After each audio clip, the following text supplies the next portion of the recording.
Selamat siang pemirsa, kembali lagi di Infocom News.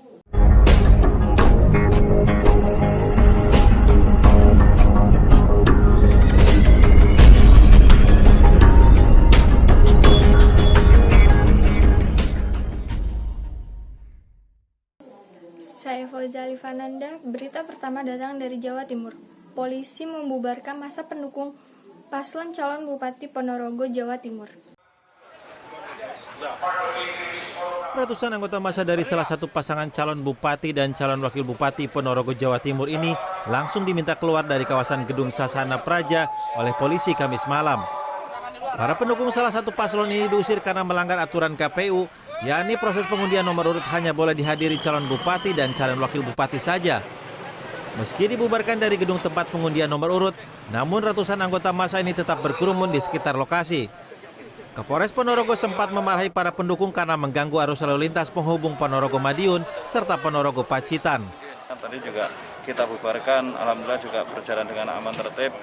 Saya mohon kepada seluruh masyarakat dan pendukung khususnya tetap aturi peraturan dari KPU. Yang utama adalah tetap peraturan protokol kesehatan.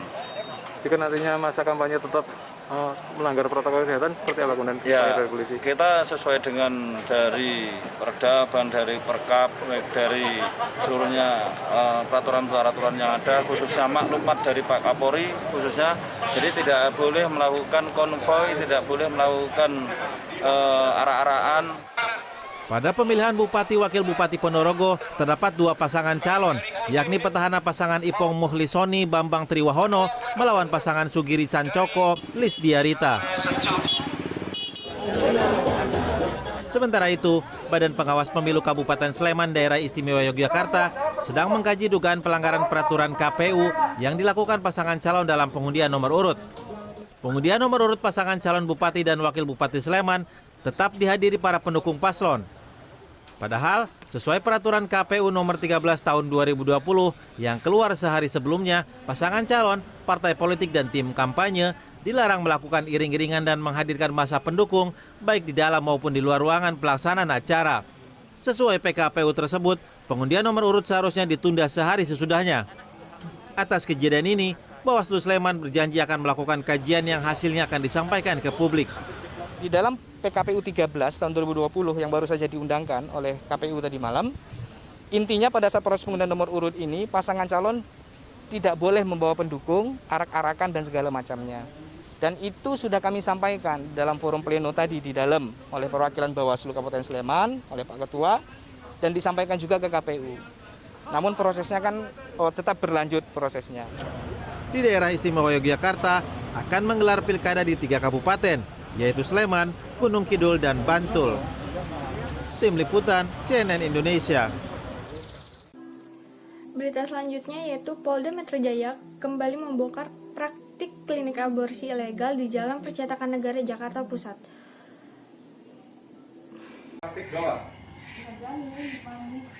Di sini. Janinnya dibuang sini. Masih darah gitu. Iya. Di sini ya. Polisi menangkap 10 orang yang terlibat dalam praktik klinik aborsi ilegal di Jalan Percetakan Negara Jakarta Pusat. Salah satu tersangka adalah ibu yang baru saja melakukan aborsi. 9 tersangka merupakan dokter dan staf klinik. Dari hasil penyelidikan, salah satu dokter klinik berinisial DK hanya merupakan sarjana kedokteran dan belum menyelesaikan pendidikan profesi sebagai dokter. Para pelaku mencari pasien secara daring melalui website dan media sosial. Tarif aborsi yang dikenakan bervariasi dengan harga termurah adalah Rp2 juta untuk usia janin 2 minggu. Oke, terus yang belum ada yang melaksanakan tindakan siapa aja? Belum ada Pak. Bukan, sebelum-sebelumnya selain Bapak atau Ibu-ibu di sini. Klinik aborsi ilegal telah beroperasi sejak tahun 2017 dan telah menggugurkan lebih dari 32.000 janin dengan total keuntungan mencapai 10 miliar rupiah. 15 tahun, jadi kita kenakan pasal. Seorang pria di Boyolali, Jawa Tengah tega mencabuli adik iparnya sendiri hingga hamil. Pria yang bekerja sebagai dukun pijat ini lantas membunuh bayi yang baru dilahirkan adik iparnya dan menguburnya di belakang rumah. Polisi mendapatkan laporan warga yang curiga adik ipar tersangka melahirkan, namun tidak diketahui keberadaan bayinya. Menurut pengakuan tersangka, aksi cabulnya ini sudah dilakukan terhadap adik iparnya saat sang istri tidak ada di rumah. Saat itu pelaku mengatakan kepada keluarga bahwa adik iparnya harus menjalani pemijatan di perut karena ada tumor. Kurang 5 hari mau melahirkan tuh saya kasih kunir putih. Itu apamu dalam ikatan keluarga? Adik ipar, Pak. Hilaf, Pak. Hilaf kenapa? Takut, malu sama tetangga, Pak. Untuk mempertanggungjawabkan perbuatannya, tersangka akan dijerat dengan pasal perlindungan anak dengan hukuman lebih dari 15 tahun penjara. Tim Liputan, CNN Indonesia.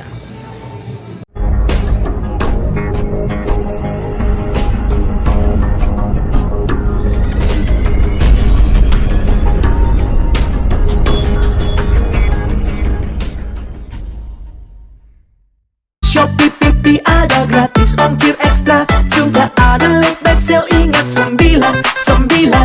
Di Shopee Pipi ada 99, Shopee Super Shopping Day ada 99. Di Shopee Pipi ada 99, Shopee Super Shopping Day. Shopee 99, di Shopee Pipi ada 99, Shopee Super Shopping Day.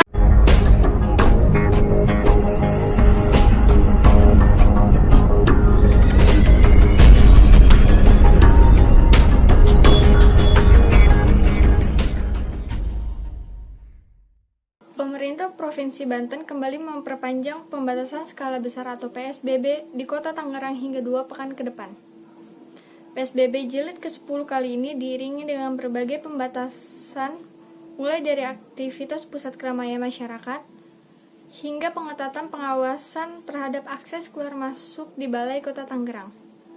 Pembatasan mobilitas masyarakat dan pengetatan pelaksanaan protokol kesehatan menjadi fokus perpanjangan PSBB jilid ke-10 di Kota Tangerang, Banten. Salah satunya adalah pembatasan jam operasional berdagang di kawasan kuliner Pasar Lama yang kerap dipadati warga pada sore hingga malam hari. Kini kawasan kuliner Pasar Lama hanya diizinkan beroperasi sejak jam 2 siang hingga 6 sore. Padahal sebelumnya kawasan ini buka hingga pukul 10 malam. Pembatasan juga diterapkan di Balai Kota Tangerang melalui pembatasan akses masuk. Pembatasan akses pintu masuk dan keluar. Saat ini kami mencoba menambah meja pemeriksaan protokol kesehatan. Yang pertama itu di lobi BPKD, ya, disertai dengan penempatan personil petugasnya. Kemudian ada termogan, ada hand sanitizer dan juga tempat cuci tangan. Begitupun kita tambah di lobi Bapenda, arah lobi Bapenda. Termasuk kita tambah satu lagi, jadi semuanya ada 3 di depan lobi TLR. Semata-mata kami tempatkan meja pemeriksaan untuk penerapan protokol kesehatan itu adalah untuk memperketat penerapan terkait dengan protokol kesehatan. Berita selanjutnya.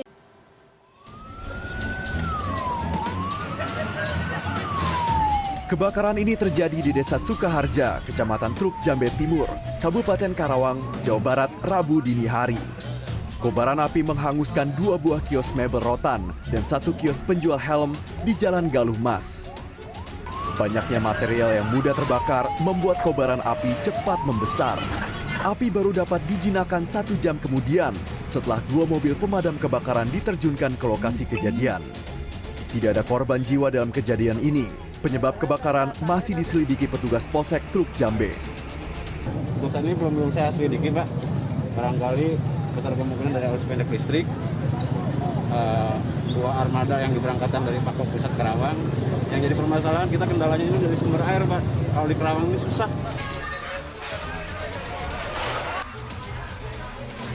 Kebakaran hebat juga terjadi di Komplek Pergudangan Margo Mulyo Jaya, Surabaya, Jawa Timur, Selasa malam.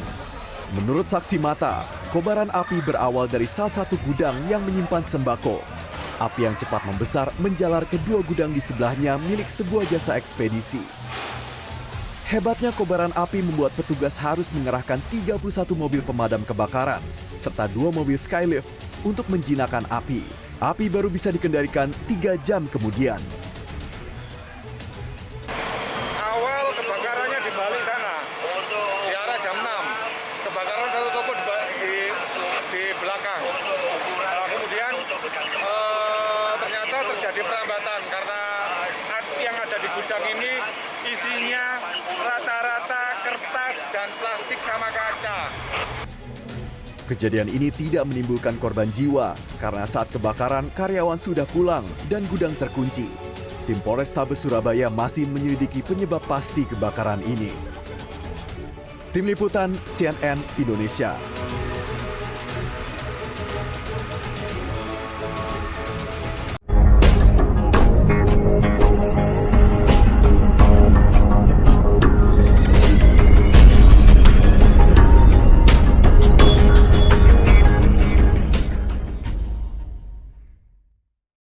Kenapa namaku Langit?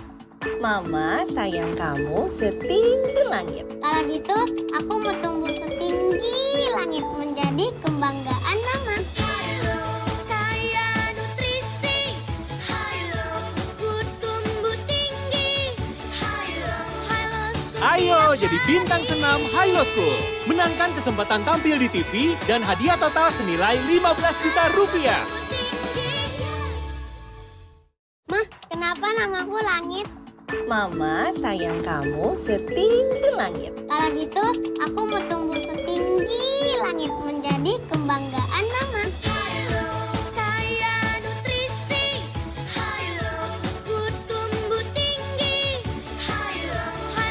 Ayo jadi bintang senam Hilo School. Menangkan kesempatan tampil di TV dan hadiah total senilai 15 juta rupiah. Kenapa namaku Langit? Mama sayang kamu setinggi langit. Kalau gitu, aku mau tumbuh setinggi langit menjadi kebanggaan mama. Kaya nutrisi, ku tumbuh tinggi.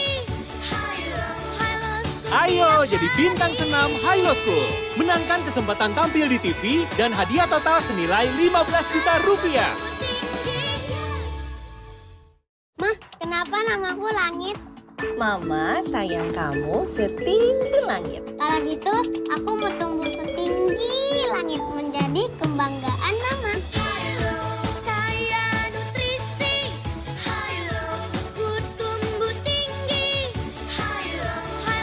Ayo jadi bintang senam Hilo School. Menangkan kesempatan tampil di TV dan hadiah total senilai 15 juta rupiah.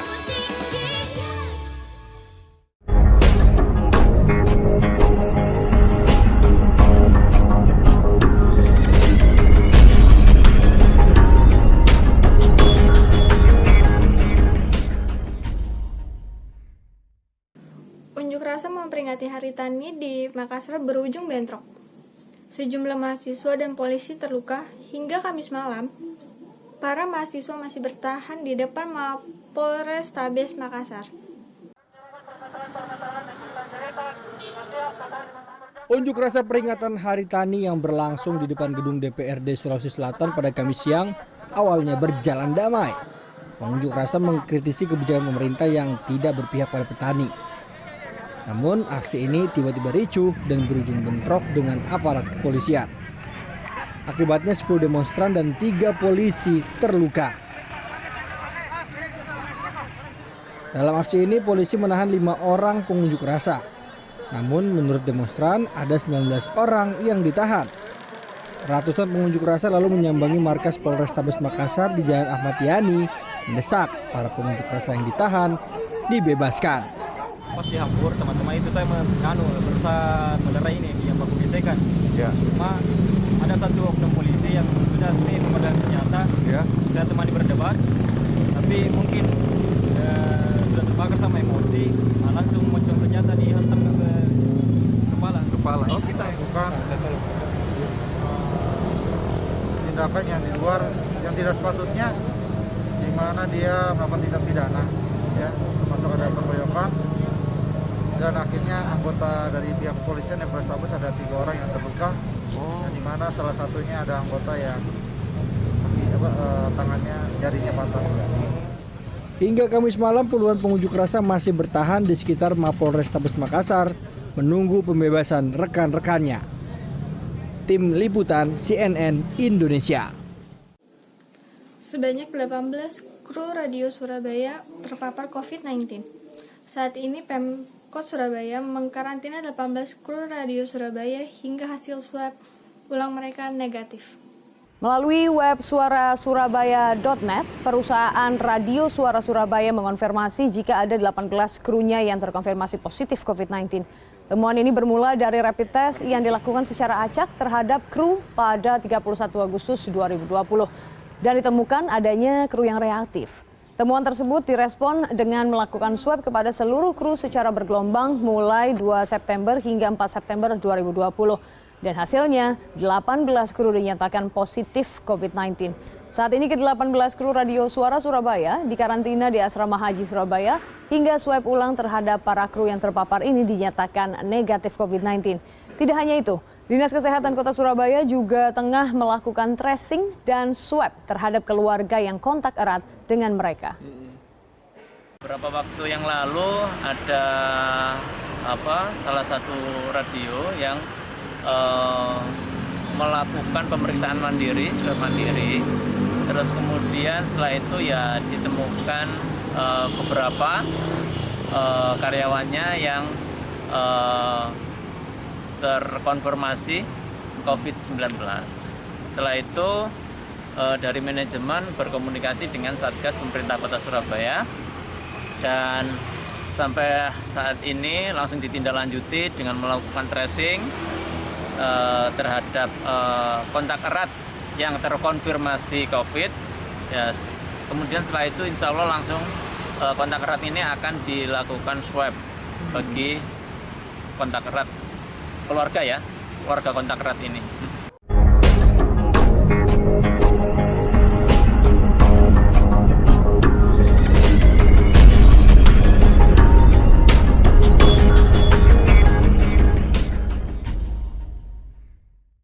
Haus di luar, haus di rumah, makan pedas di luar, makan pedas di rumah. Paling nikmat minumnya teh pucuk harum, teh pucuk harum, teh pucuk harum, manisnya pas. Oh, teh pucuk harum mau dong, enggak nyangkut di leher, enggak bikin haus lagi. Mau di dalam atau di luar rumah, minumnya teh pucuk harum, bikin seger di mana aja. Haus di luar, haus di rumah, makan pedas di luar, makan pedas di rumah. Paling nikmat minumnya teh pucuk harum, teh pucuk harum, teh pucuk harum, manisnya pas. Oh, teh pucuk harum mau dong, enggak nyangkut di leher, enggak bikin haus lagi. Mau di dalam atau di luar rumah, minumnya teh pucuk harum, bikin seger di mana aja. Haus di luar, haus di rumah, makan pedas di luar, makan pedas di rumah. Paling nikmat minumnya teh pucuk harum, teh pucuk harum, teh pucuk harum, manisnya pas. Oh, teh pucuk harum mau dong, enggak nyangkut di leher, enggak bikin haus lagi. Mau di dalam atau di luar rumah, minumnya teh pucuk harum, bikin seger di mana aja. Haus di luar, haus di rumah, makan pedas di luar, makan pedas di rumah. Paling nikmat minumnya teh pucuk harum, teh pucuk harum, teh pucuk harum, manisnya pas. Oh, teh pucuk harum mau dong, enggak nyangkut di leher, enggak bikin haus lagi. Mau di dalam atau di luar rumah, minumnya teh pucuk harum, bikin seger di mana aja.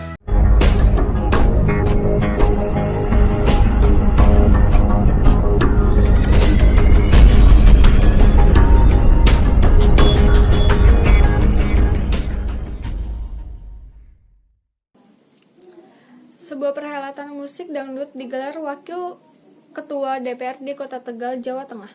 Di tengah pandemi COVID-19, ribuan warga datang memenuhi acara dangdutan ini, sementara anggota Koramil dan Satpol PP Kecamatan Sumberasi Kabupaten Probolinggo, Jawa Timur membubarkan orkes dangdut hajatan tanpa izin.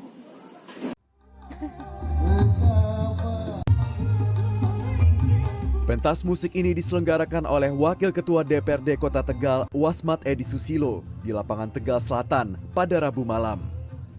Gelaran musik ini untuk memeriahkan acara khitanan dan pernikahan keluarga Wasmat. Penyelenggara berdalih telah mendapatkan izin dari pemerintah Kota Tegal.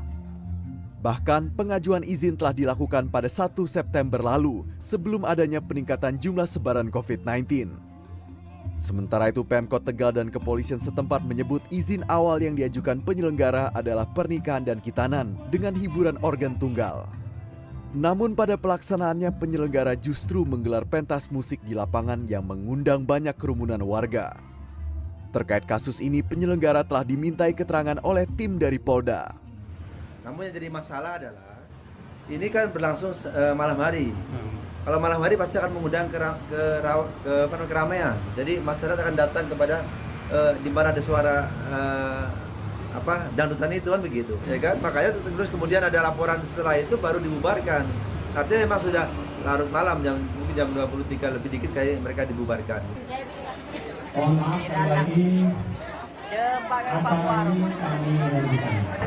Sementara itu di Kabupaten Probolinggo, Jawa Timur, anggota Koramil dan Satpol PP Kecamatan Sumber Asih menghentikan orkes dangdut acara hajatan di Dusun Karangtengah, Desa Lawean, Rabu malam.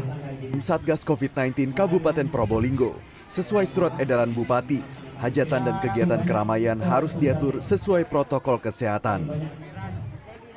Kejadian di Sumber Asih itu berawal hanya izin untuk melakukan akad nikah dengan beberapa orang saja, tetapi tadi malam ternyata ada orkes ya, hiburan malam, sehingga mau tidak mau Satgas Kecamatan mengambil tindakan dengan membubarkan. Kenapa? Kita memang tidak melakukan izin. Menurut Dan Ramil Sumber Asih, Letu Kafs Hasim, hanya orkes dangdutnya saja yang dihentikan, sementara acara hajatan tetap berjalan. Tim Liputan CNN Indonesia. Berita selanjutnya datang dari Banyumas. Sebanyak 126 santri Al-Hidayah Purwokerto, Banyumas terpapar COVID-19. Berita selanjutnya datang dari Banyumas. Sebanyak 126 santri Al-Hidayah Purwokerto, Banyumas yang terpapar COVID-19. 31 anak-anak dan 1 pengurus panti asuhan Yayasan Islam Media Kasih, Kelurahan Cipadu, Kecamatan Larangan, Kota Tangerang, Banten, terpapar COVID-19.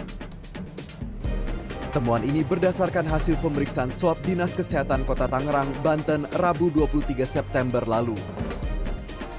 Puluhan anak-anak tersebut dengan variasi usia mulai dari bayi berusia 1 tahun 8 bulan hingga usia sekolah menengah atas.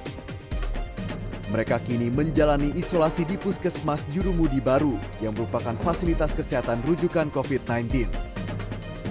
Saat ini panti asuhan ditutup sementara, hanya distribusi logistik yang diperbolehkan masuk ke dalam panti asuhan. Untuk memastikan kondisi kesehatan secara keseluruhan, Dinas Kesehatan Kota Tangerang melakukan swab ulang khusus kepada penghuni panti yang hasil pemeriksaan sebelumnya negatif. Di panti kita ini ada 31 orang yang dibawa untuk dievakuasi di tempat isolasi yang disiapkan oleh pemerintah Kota Tangerang. Nah, semenjak ada COVID di tetangga panti, kita langsung mengajukan untuk pengajuan swab ke ke wali kota langsung ke Pemkot, kita ajukan, akhirnya langsung di swab pada tanggal 20. Saya lupa tanggal berapa. Baru tahun tadi. Iya, baru sudah ada hasilnya kemarin. Kita memang membatasi aktivitas keluar masuk semenjak COVID pertama kali. Kita sudah membatasi, ini kita juga bikin spanduk. Ini semenjak pertama kali ada COVID. 126 santri Al-Hidayah Purwokerto Banyumas yang terpapar COVID-19 dievakuasi ke tempat isolasi di kantor Diklat Pemda di Baturaden pada Kamis siang. Karena banyaknya santri, proses evakuasi dilakukan dengan beberapa bus hingga Kamis malam. Tidak hanya evakuasi para santri, petugas gugus tugas COVID-19 Banyumas kemudian melakukan sterilisasi di area seluruh ponpes dengan menyemprotkan disinfektan. Hal ini dilakukan untuk mencegah penyebaran COVID-19 ke santri lainnya. Pasalnya masih ada lebih dari 290 santri yang belum dilakukan tes swab. Sementara untuk yang hasilnya negatif akan dipulangkan ke rumah masing-masing. untuk Pondok Pesantren Al-Hidayah Karangsuci dengan jumlah total pesantrinya kurang lebih ada 590 orang, yang dites swab baru 292 orang. Dari hasil tes swab tersebut yang sudah keluar 203 hasil tes, di mana dari 203 hasil tes yang terkonfirmasi positif ada 126 orang. Dengan penambahan 126 santri positif COVID-19, maka jumlah pasien COVID-19 di Banyumas saat ini mencapai 484 orang. Adanya klaster baru dari Ponpes ini, Bupati Banyumas meminta Ponpes lainnya untuk lebih waspada agar tidak terjadi penambahan kasus lagi. Tim Liputan CNN Indonesia. Informasi terkait adanya 77 staf dan tenaga kesehatan Rumah Sakit Umum Daerah Sragen positif COVID-19 memicu kegusaran Gubernur Jawa Tengah Ganjar Pranowo. Ganjar menyiapkan tim rescue untuk membantu RSUD Sragen. Selaku Ketua Gugus Tugas Percepatan Penanganan COVID Jawa Tengah, Ganjar mengaku sudah membentuk tim khusus untuk membantu RSUD Sragen. Menurut Ganjar, kejadian outbreak di rumah sakit sebagai benteng terakhir lawan COVID-19 sudah diantisipasi sejak lama. Antara lain membentuk tim pendamping untuk mengevaluasi dan juga mereview rumah sakit, puskesmas, dan laboratorium. Pihak pengelola rumah sakit diminta proaktif melapor kendala yang dialami oleh tim, dan sementara itu akibat 77 staf dan tenaga kesehatan yang positif COVID-19, pihak RSUD Sragen juga sudah menutup 14 poliklinik yang ada. Di mana ada yang merasa bahwa ya kami belum siap Pak, SOP-nya, SDM-nya, peralatannya, tolong kami dikasih tahu. Sebab kalau tidak, akan sangat berbahaya kalau outbreak itu terjadi di rumah sakit atau tempat layanan kesehatan dan yang terkena nakesnya.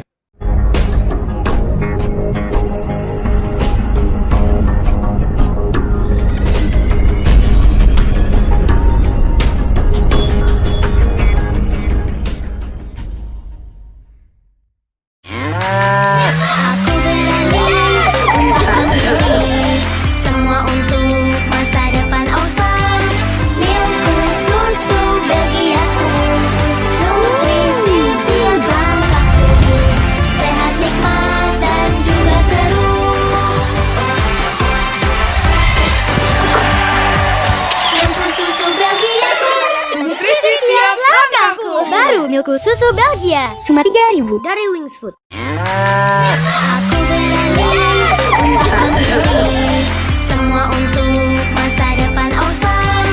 Milku susu Belgia, nutrisi tiap langkahku, sehat, nikmat, dan juga seru.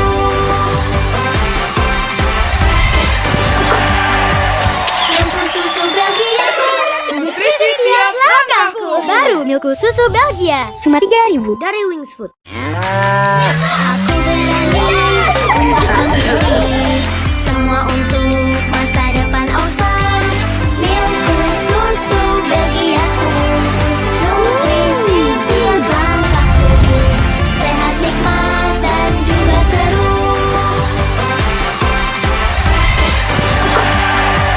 Milku susu Belgia, nutrisi tiap langkahku. Baru Milku susu Belgia cuma 3.000 dari Wings Food. Aku berani untuk memilih semua untuk masa depan awesome.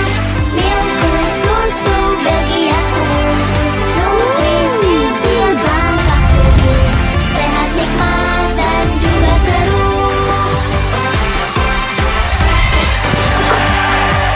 Milku susu Belgia, nutrisi tiap langkahku. Baru Milku susu Belgia cuma 3.000 dari Wings Food.